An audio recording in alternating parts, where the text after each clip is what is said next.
우리 사랑하는 성도님들, 우리는 언제나 하나님께서 기억하시는 성도가 되어야 되겠습니다. 물론 하나님은 한순간도 우리를 잊지 아니하십니다. 우리 인간은 피조물이기 때문에 잊어야 될 것을 잊지 못하고 기억해야 될 것을 기억하지 못하지만 하나님은 전능하시기 때문에 그분께서는 잊어야 할 것을 잊으시고 기억하셔야 될 것을 기억하시는 능력을 가지고 계시는 것입니다. 그분께서 언제나 우리를 기억하고 계심을 이사야서 49장 15절 16절에서는 다음과 같이 표현을 하고 있습니다. 여인이 어찌 그 젖먹는 자식을 잊겠으며 자기 태에서 난 아들을 긍휼히 여기지 않겠느냐. 그들은 혹시 잊을지라도 나는 너를 잊지 않을 것이다. 내가 너를 내 손바닥에 새겼고 너의 성벽이 항상 내 앞에 있나니. 우리 주님께서는 우리 한 사람 한 사람의 이름이 하늘나라 생명록에 기록될 뿐만 아니라 그분의 손바닥에 기록되어 있음을 말씀하고 있습니다. 그분께서 한순간도 우리를 잊지 아니하시고 기억하시는 그분의 심정을 마치 우리 이름을 그분의 손바닥에 새기시고 그 손바닥을 항상 눈앞에 펴시고 보고 계신 것처럼 그렇게 우리를 잊지 못하심을 말씀해 주고 있습니다. 그런데도 불구하고 새삼스럽게 여호와로 기억하시게 하라고 말씀드린 것은 무슨 뜻일까요? 그것은 단순히 그분께서 여러분을 잊지 않고 계신 것이 아니라 언제나 그분께서 당신에게 관심을 기울이시고 또 당신의 생활 가운데 간섭하시고 도와주시는 이런 성도가 되라는 뜻입니다. 하나님의 손길이 꼭 필요할 때 하나님의 손길이 내게 닿는 성도의 생활과 하나님의 손길이 필요한데도 하나님의 손길이 내게 닿지 아니하는 성도의 생활 가운데는 많은 차이가 있습니다. 우리 사랑하는 우리 성도들, 우리 성도님도 이 생을 살아가면서 어려움과 역경을 당하는 것은 어떻게 할 수가 없어요. 우리가 어려움과 역경을 당하는 것은 믿는 성도나 믿지 아니하는 불신자나 꼭 마찬가지입니다. 그것은 우리가 불신자와 함께 버스도 타야 되고 불신자와 함께 비행기도 타야 되고 불신자와 함께 한 아파트에 살아야 되기 때문에 어쩔 수 없는 일이지요. 그러나 우리가 불신자와 다른 것은 그런 어려운 역경 혹은 환난에 처했을 때도 우리는 기대할 손길이 있습니다. 불신자에게는 도무지 기대할 손길이 없지만 우리는 기대할 수 있는 하나님의 손길이 있다 봐요. 그렇기 때문에 우리 성도의 생활 가운데 하나님의 손길이 필요할 때 하나님의 손길이 내게 닿지 아니하는 이런 성도의 생활은 불신자의 생활과 조금도 다름이 없습니다. 우리 사는 우리 성도들, 우리가 급한 일이 없는데 어려운 일이 없는데 안타까운 일이 없는데 왜 우리는 기도할까요? 기도하는 이유가 바로 여기 있습니다. 우리는 참 주님 앞에 기도할 때 그 심정 가운데 한 가지는 주님, 내가 지금은 주님께서 이미 주신 은혜와 축복 가운데 내가 그럭저럭 살아갈 수 있지만은 분명히 내가 살아가는 앞날에 내 힘으로 내 손으로 어떻게 할 수 없는 일이 반드시 일어날 것입니다. 주님, 그때 지금 내가 드리는 이 기도를 기억하시고 주님께서 손을 뻗으시고 나를 도와주시옵소서. 이런 심정으로 우리는 기도도 하고 예물도 드리며 또 감사도 하고 봉사도 하게 되는 거예요. 물론 우리가 기도하고 봉사하고 예물 드리는 이유가 비단 이것만은 아니지만은 우리 신앙생활 가운데는 이러한 그 하나의 그 염원이 밑바닥에 깔려 있어야 되는 것입니다. 우리 성도들, 제자들이 어두운 밤에 갈릴리 호수를 노를 저 가고 있습니다. 그런데 무서운 풍랑이 닥쳐옵니다. 배는 금방이라도 뒤집힐 것 같은데 인간으로는 도무지 손쓸 길이 없습니다. 그러나 그때 무태에서 기도하시는 우리 주님께서 그들을 바라보시고 무리를 걸어오시라도 풍랑을 잠잠케 하시고 그들을 건지신 것을 우리는 잘 알고 있습니다. 마리아와 마르다는 자기 가정에 큰 애군이 닥쳐왔습니다. 집안에 하나밖에 없는 남자라고 할 수 있는 오라비 나사로가 죽었다 말이에요. 그러나 우리 주님께서는 이러한 애군을 당한 마리아와 마르다의 가정에 이틀씩이나 되는 먼 거리를 걸어오셔서라도 죽은 나사로를 무덤에서 살려내는 일을 해 주십니다. 이러한 사람들은 모두 하나님으로 하여금 자기들을 기억게 한 성도들이라 이렇게 말할 수가 있는 겁니다. 우리 성도들, 오늘 본문 말씀은 원래 신약시대 주님의 교회를 위한 사역자에 대한 이야기입니다. 이사야서라고 하는 것은 원래 이스라엘 백성들과 인근 주변에 있는 다른 그 민족들에 대한 하나님의 심판과 또 그 가운데에서도 이스라엘 백성을 사랑하여서 그 이스라엘 백성들을 구속하리라는 그 약속이 주된 주제를 이루고 있습니다. 그러나 그 이야기 가운데, 그 모든 말씀 가운데는 간간히 이제 신약시대에 이루어질 주님의 몸된 교회에 대한 이야기가 점철이 되어 있는 거예요. 그래서 오늘 우리가 읽은 본문 말씀 이사야서 62장 6절 7절 말씀은 바로 이 신약시대 이 교회에 세워주신 사자들을 위한 말씀이라고 말할 수가 있어요. 그래서 오늘 저는 이 말씀을 우리 신앙생활, 개개인의 신앙생활에 적용시켜서 한번 생각을 해보기를 원합니다.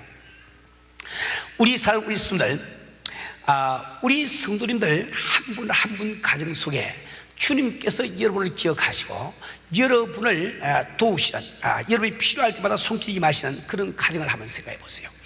우리 교회 가운데, 우리 교회가 주님께서 기억하시는 교회가 되어서 우리가 어떤 일을 하든지 주님의 손길이 함께 하시는 이런 교회를 한번 생각해 보세요. 얼마나 참 기쁜 일인지 이루 말할 수가 없습니다. 그런데 우리 한 사람 한 사람이 하나님으로 하여금 기억하시게 하기 위해서 반드시 우리가 해야 될 일이 있습니다. 여러 가지 가운데 오늘은 세 가지로 간추려서 여러분께 말씀을 드리려고 원해요.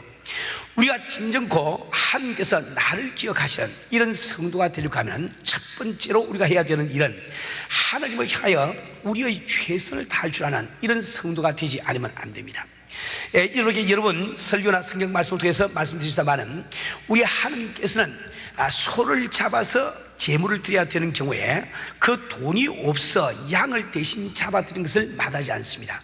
양을 잡아서 주 앞에 드려야 되는 경우에 돈이 없기 때문에 산 비둘기를 대신 드리는 것을 마다하지 않아요.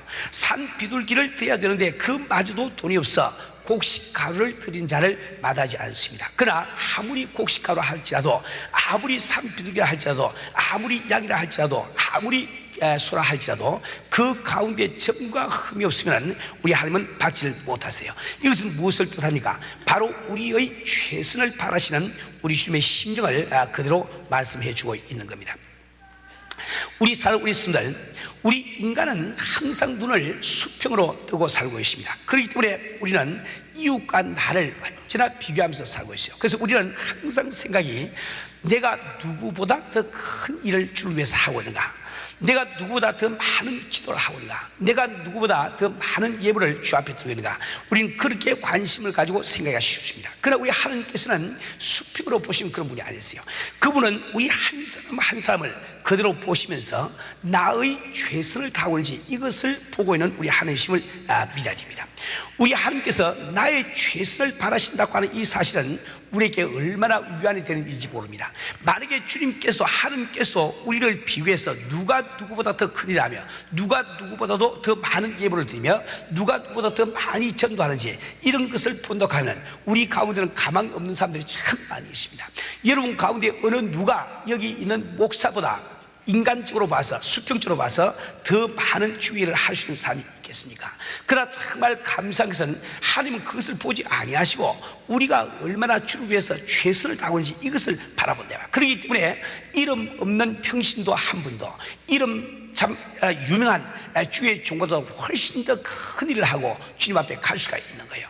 만약에 주님께서 수평적으로 보신다고 하면은 우리 참 가난한 사람은 부자보다도 더 연보를 할 길이 없지만은, 그러나 주님은 그것을 보지 아니하시고 우리의 최선을 보시기 때문에 비록 나는 가난하지만은 참 이 재벌되는 그 사람보다도 더 많은 액수를 주 앞에 드리고 참 주님 나라로 갈 수가 있는 거예요. 우리 성도님들, 정말 내가 분주한 일과를 살고 있는 성도로 가면 나는 한가하게 사는 성도보다도 더 많은 기도를 주 앞에 드릴 수가 없습니다. 그러나 주님 보시는 눈 앞에는 아무리 바쁜 나라도 내가 최선을 다해서 시간을 아껴서 기도할 때 그것을 시간 많은 사람들이 많은 시간을 들여서 기도하는 것보다도 더 이렇게 오래 보신다 말이에요. 그래서 우리는 그런 분들보다도 더 많이 기도할 수 있는 이런 기회를 갖게 됩니다. 우리 성도들, 우리는 연복교회 앞에 섰던 우리 주님의 말씀을 잘 알고 있습니다. 우리 주님은 부자가 금 돈을 연복해 던지는 것을 보시고, 또 그 다음에 과부가 두 렙돈이면은 지금 현재 우리 돈으로 따지면은 두 페니와 같습니다. 두 렙돈을 주 앞에 드리는 그 과부의 연보를 보시고, 우리 주님은 말씀하시기를 이 과부가 저 부자보다 더 많이 연보를 해두라 하고 말씀을 하고 있습니다. 그것은 왜 그런가 하니까, 우리 주님께서는 우리가 얼마만한 액수를 주님 앞에 드리는지 이것을 보시는 분이 아니라 우리가 얼마나 최선을 다하고 있느냐, 다시 말하면 나를 위해서 얼마를 남겨두고 있느냐를 보시는 우리 주님이시기 때문에 그 자기의 먹을 것, 자기의 생활 전부를 바쳐서 두 렙돈을 드린 그 과부의 연보를 더 많은 액수로 보신 이유가 바로 거기 있는 겁니다. 우리 사랑하는 우리 성도들, 우리는 정말 하나님께서 우리를 기억하시는 이런 성도가 되기를 원하시다고 하면, 우리는 반드시 하나님을 향하여 최선을 다할 줄 아는 이런 성도가 되지 않으면 안 됩니다. 우리가 같은 기도를 하는데 왜 어떤 기도는 들어주시고 왜 어떤 기도는 응답이 없을까요? 여러분들이 기도할 때 여러분의 최선을 다한 기도는 반드시 응답이 있습니다. 그러나 여러분 같은 기도를 하지만은 최선을 다하지 않는 기도는 응답이 없다 말이에요. 우리는 야복 강가에서 야곱이 기도하던 교훈을 잘 알고 있습니다. 야곱이 아버지와 형 에서를 속이고 장자의 축복을 받은 다음에 그가 참 형의 복수가 두려워서 하란 땅으로 도망가지 않습니까?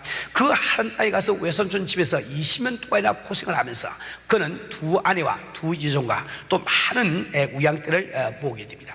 그런 어느 날 20년이 지난 다음에 그 모든 자기의 소유를 다 모아서 그 외삼촌의 손길을 벗어나기 위해서 자기 고향으로 도망을 가게 됩니다. 그때 자기 외삼촌이 자기 아들들을 거느리고 군사를 거느리고 뒤쫓아오죠. 그러나 우리 하나님께서 꿈속에 그에게 나타나서 야곱을 보호해 주십니다. 그런데 그 야곱이 참 겨우 한숨을 돌려쉬는데 또 어려운 소식이 다가옵니다. 바로 자기 형 에서가 군사 400인을 거느리고 자기를 죽이기 위해서 지금 오고 있다는 그 소식을 받는데 말이에요. 이 소식을 받았을 때 이 야곱은 20년 동안 자기가 그 애를 쓰면서 모은 모든 소유가 다 숲으로 돌아갈 뿐만 아니라 자기 생명도 부지하지 못한 것을 잘 압니다. 그래서 그는 자기 모든 가족들과 짐승들을 다 먼저 보내고 자기는 야복 강가에서 격려하며 밤을 새워가며 기도를 하게 됩니다. 그 야곱이 기도하는 그 기도의 모습을 이 성경 말씀은 실험으로 비유를 하고 있습니다. 그 야곱이 기도하고 있는데 어떤 사람이 나타납니다. 어떤 사람이라고 하는 것은 하나님이죠. 그런데 그 야곱은 그 사람과 더불어 기도를 하기 시작하는데, 나를 축복하지 않으면 돌려보내지 않겠습니다. 그저 붙들고 늘어진다 말이야. 그러니까 도무지 이 야곱을 이길 수 없다는 것을 안 그 사람은 그 야곱의 환도뼈를 쳐서 야곱은 환도뼈가 위골이 됩니다. 위골이 돼도 그럼 붙들고 놓아주지 않아요. 이제 날이 새려가니까 이제 동이 드니 내가 가야 되겠으니 나를 좀 놓아달라 이렇게 부탁하는데도 야곱은 당신께서 나를 축복해 주지 않으시면 내가 결단코 당신을 놓아줄 수가 없습니다. 이렇게 매달릴 때 드디어 그분이 즉 하나님이 그를 축복하시고 이스라엘 즉 하나님과 겨루 이겼다는 그 이름을 준 것을 잘 알고 있습니다. 이것은 우리에게 무엇을 말하고 있습니까? 우리가 정말 최선을 다하지 아니하는, 최선을 다하는 이러한 기도를 할 때 주님께서 응답해 주심을 말씀해 주고 있는 거예요. 기도 가운데도 우리의 최선이 필요합니다. 하나님으로 하여금 역사하게 하는 이 기도는 반드시 우리의 최선을 다하는 기도를 하지 않고는 안 된다요. 우리 사랑 있으면 우리 자신도 정말 주님께서 나를 기억해 하시는 이런 성도가 되기 위해서는 예배에 여러분의 최선을 다하시길 바랍니다. 여러분 가운데는 어려운 사정이 있는 분들이 많이 계시죠. 시간이 없는 분이 많이 계실 거예요. 그러나 최선을 다해서 예배 시간 전에 오도록 노력을 하세요. 또 이곳에 앉아서 궁금한 것이 참 많지 않겠어요? 오늘 주보 속에는 또 뭐가 들어있을까, 무슨 광고가 나왔을까, 여러 가지 궁금한 일이 많이 있습니다. 또 어떤 사람은 무슨 옷을 입고 왔을까 궁금한 것도 많이 있어요. 그러나 우리는 최선을 다해서 이 교회에 들어오면 기도를 해서 우리 예배 드릴 수 있는 마음을 가져야 된단 말이에요. 우리가 찬양을 드릴 때는 우리 최선을 다해서 좋지 않는 목소리지만은 그래도 이런 힘을 다해서 찬양을 드릴 줄 알아야 된단 말이에요. 그렇게 할 때 그 예배가 바로 주님의 관심을 끄는 예배가 돼서 우리 한 사람 한 사람이 참 이렇게 주님을 만날 때 승원을 하게 되는 겁니다. 우리 사는 우리 성도들, 나는 우리 성도들께 꼭 부탁을 하고 싶어요. 여러분들이 정말 최선을 다해서 예배를 드리지 못하면 이 예배 드리는 것이 무슨 소용이 있습니까? 우리는 참 일주일마다 한 번씩 이 귀한 시간 시간을 소모해 가면서 이 교회까지 와서 예배를 드리는데 우리가 주님을 정작 만나지 못하고 돌아간다고 하면 우리가 얼마나 많은 낭비를 하는 성도가 되고 말겠습니까? 우리 사랑하는 우리 성도들이 정말 하나님께서 나를 기억해 하시기 위해서 정말 예배만은 최선을 다해서 드리는 여러분이 되시를 주의 이름으로 부탁을 드립니다. 이제 두 번째로 필요한 것은 하나님의 뜻을 행하며 사명 감당하는 성도가 되어야 됩니다. 우리 사는 우리 성도들, 나는 우리 교회가 교회적으로 받은 은혜를 생각할 때마다 주 앞에 눈물로 감사하지 않을 수가 없어요. 저는 지난주에 우리 소련 선교사님들 연례 이 협의회를 인도하기 위해서 우리 장로님들 몇 분을 모시고 모스크바로 갔습니다. 지금 현재 31명의 선교사님들이 우리를 위해서 지금 소련에서 뛰고 있습니다. 그들이 각 지역에서 이렇게 하는 그 보고를 들을 때 우리 참 모든 장로님들과 저도 정말 참 이 감격의 눈물을 감출 수가 없었습니다. 지난번 약 3주 전에 우리 안동주 목사님이 중앙아시아 알마타에 들어가서 중앙아시아 지역 뭐라고 그럴까요? 이 수양회를 열었습니다. 그래서 이제 우리 선교사님들이 목회하시는 교회 성도님들을 모아가지고 우리가 이어서 산상기도회 하는 것처럼 아마 2박 3일 동안 함께 숙식을 같이 하면서 기도하는 그런 모임이었죠. 이제 우리 선교사님들이 그곳에 들어간 지 3개월 내지 먼저 들어가신 분이 한 10개월 됩니다. 그런데 그분들의 목회하는 그 교회에서 모인 그 먼 데서 참 이렇게 비행기를 타고 몇 시간 되는 이런 거리에서 오신 성도님들만 약 400몇십 명이 모여서 함께 참 은혜 가운데 그 수양회를 했다는 말을 들을 때 얼마나 감사한지 모르겠어요. 지난주에는 모스크바에서 1주년 모스크바 은혜교회 1주년 창립 1주년 기념 예배를 드렸습니다. 제가 그 예배를 인도하는데 400석밖에 안 되는 그 교회에 아침에 우리 주일 학생들이 모일 때 약 200여 명 넘는 학생들이 모여서 열심히 찬양 부르면서 또 비디오로 이렇게 성경 이야기를 보는 것을 보았습니다.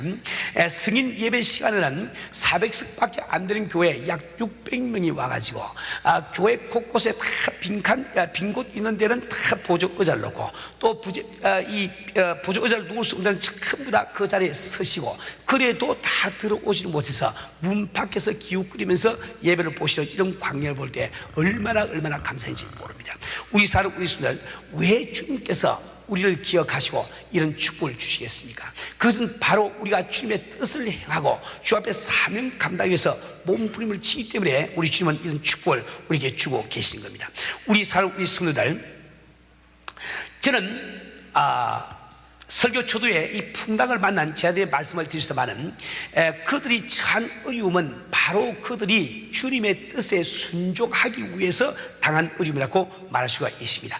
풍랑이 밀어닥칠 때, 불어올 때 그들은 뱃머리만 돌리면 안전하게 피할 수가 있지만 우리 주님께서 건너편으로 가라고 하는 그 명령에 순종하기 위해서 그들은 풍랑을 거슬려서 가니까 어려움을 당한단 말이에요. 우리 삶이 있습니다.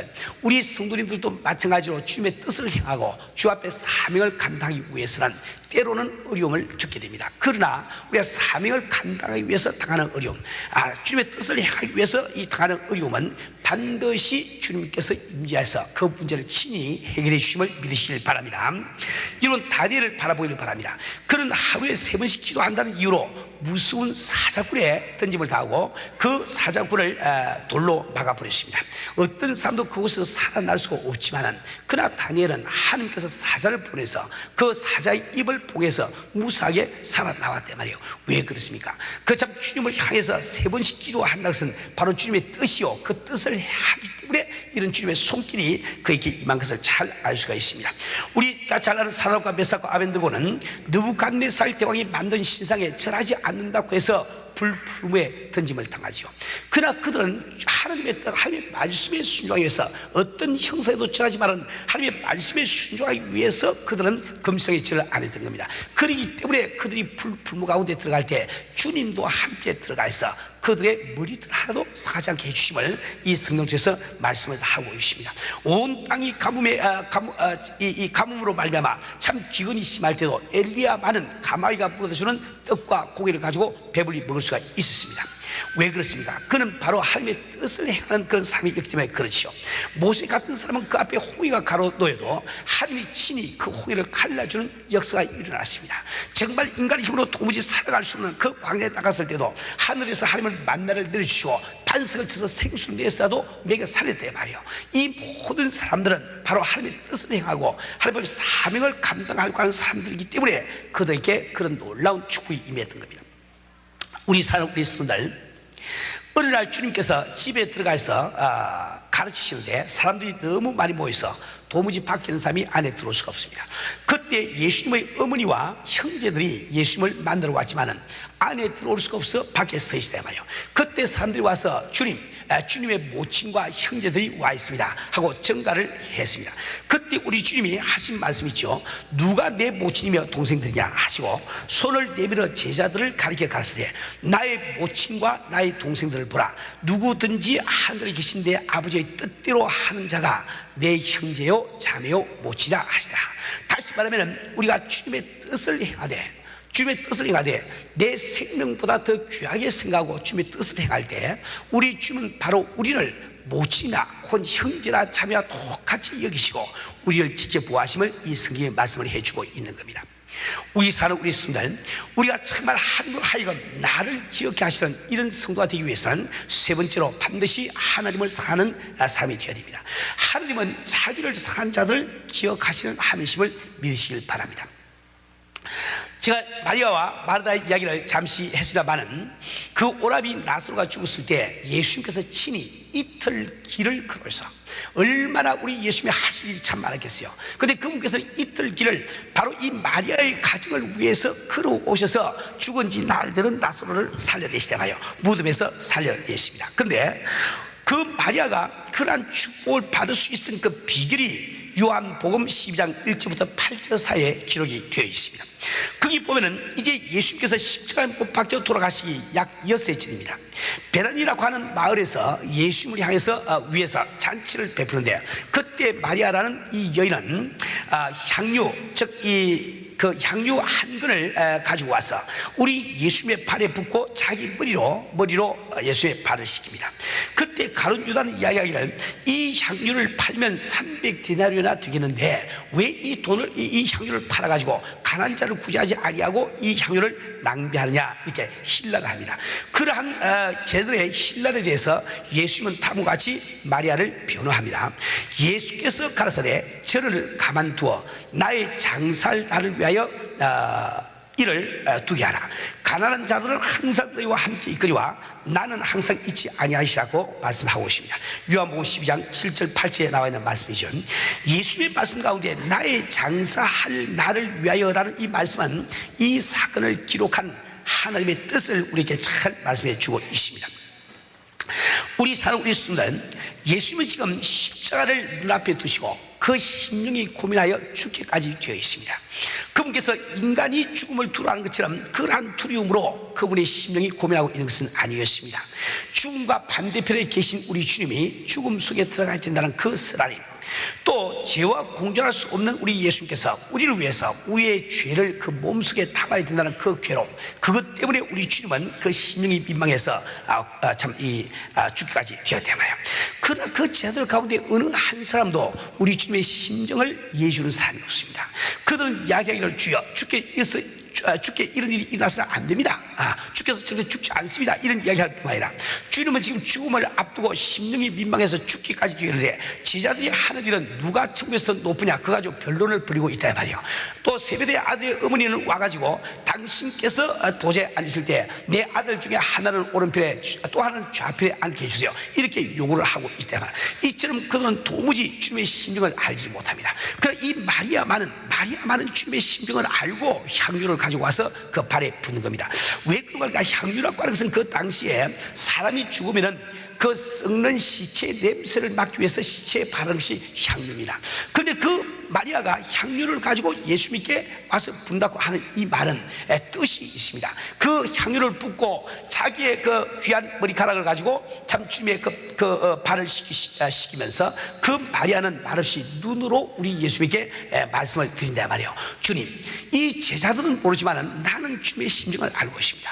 당신 마음속에 무엇이 오가고 있는지 내가 알고 있습니다. 정말 맑은 당신의 심령 가운데 죽음의 그림자가 오가고 있는 것을 내가 알고 있습니다. 나는 연약한 여인이기 때문에 당신께서 왜 죽으셔야 되는지, 왜 죽음을 자초해야 되는지 그건 저는 알지 못합니다. 알지 못하지만은 당신은 지금 죽음을 앞두고 참 마음에 고민하고 있는 이것은 제가 알고 있습니다. 내가 정말 이 세상에서 당신의 뜻을, 당신의 심정을 알고는 한 여인이 있는 것을 당신에게 알려드리기 위해서 이 향유를 가지고 와서 당신 발에 붓습니다. 이런 이야기를 눈으로 하고 있단 말이에요. 그것을 읽으시는 우리 주님은 그것을 읽기 때문에 나의 장사를 위하여 이런 말을 쓰시면서 그 여인을 변호를 하고 있습니다. 마태복음에 보면 이 여인이 한 일을 복음이 전파되는 곳곳마다 전하라고 말씀을 하고 있습니다. 어떻게 12 제자가 참 예수님의 심정을 알지 못했는데 이 마리아라고 하는 한 여인은 그 심정을 알 수 있겠어요? 그는 정말 주님을 뜨겁게 사랑하기 때문에 주님의 마음속에 오가는 그 모든 심정을 알 수가 있다 봐요. 다시 말하면 그 주님을 뜨겁게 사랑하는 그 심정 때문에 예수님은 마리아에게 관심을 가지시고 그 집에 오라비가 죽는다는 애군이 생겼을 때 이틀 길을 걸어오시라도 나사로 살리시는 역사를 익혀주시는 거예요. 우리 사는 우리 성도들, 여러분들이 만약에 주님께서 당신을 기억하게 하시는 이런 성도가 되기 원하시면 누구보다도 주님을 사랑하는 성도가 되기를 주님으로 축원합니다. 여러분들이 주님을 사랑할 때는 두 가지를 꼭 기억하세요. 제일 첫 번째 한 가지는 무엇보다 주님을 사랑하냐, 이게 중요한 거예요. 우리 주님께서는 참 말할 수 없는 사랑으로 최상의 사랑을 가지고 여러분을 사랑하고 계시기 때문에 그분은 여러분에게 최상의 상을 받기를 원하시다 말이에요. 두 번째로 주님을 사랑할 때 기억하실 것은 주님을 구체적으로 사랑하세요. 주님을 참 높은 바다에 얹어놓으시고 존경하는 것이 우리 신앙생활이 아닙니다. 정말 그분을 생각할 때마다 내가 첫사랑하던 남자를 생각할 때처럼, 첫사랑하던 여인을 생각할 때처럼 가슴 두근거리는 이러한 그 감동이 없이 우리 주님을 사랑하는 그 사랑을 주님이 원치 아니하세요. 주님은 바로 우리에게 그 구체적인 사랑을 요구하심을 꼭 기억을 하시고 주님을 사랑하시는 여러분 되시길 주의 이름으로 축원합니다. 우리 사는 우리 순간 우리가 언뜻 생각할 때, 우리가 부정적으로 생각할 때, 우리가 정말 주님 앞에 최선을 다하고 정말 그분의 뜻에만 순종을 하고 참 이 그분을 사랑한다고 하는 것, 이것은 대단히 힘든 일로 생각이 들지 몰라요. 그러나 우리가 긍정적인 측면으로 바라보면 우리가 그렇게 할 때 바로 생명 되신 주님이 나와 함께 하시죠. 그분께서 내 생활을 보장하시고 내 모든 하는 일을 보장을 해주시죠. 그렇기 때문에 우리가 이 생활을 살아가면서 주를 위해서 많은 열매를 맺을 뿐만 아니라 우리 생활 가운데 형통함이 있다 말입니다. 우리 사는 우리 순들 정말 우리가 주님의 뜻대로 산다고 하는 것이 십자가 짐 같은 묵은 짐처럼 느껴진다 할지라도 우리는 그것만이 우리의 생명의 길이요, 그것만이 우리의 축복의 길이요, 그것만이 참 우리의 기쁨의 길임을 우리는 잘 알고 있습니다. 우리 성도님들, 우리는 어려워하지 마시고 정말 주님께서 원하신 그 뜻대로 정말 주님을 향해서 최선을 다하시며 또 주님의 뜻을 행하시며 주님을 사랑하신 여러분 되시기를 주님을 축원합니다.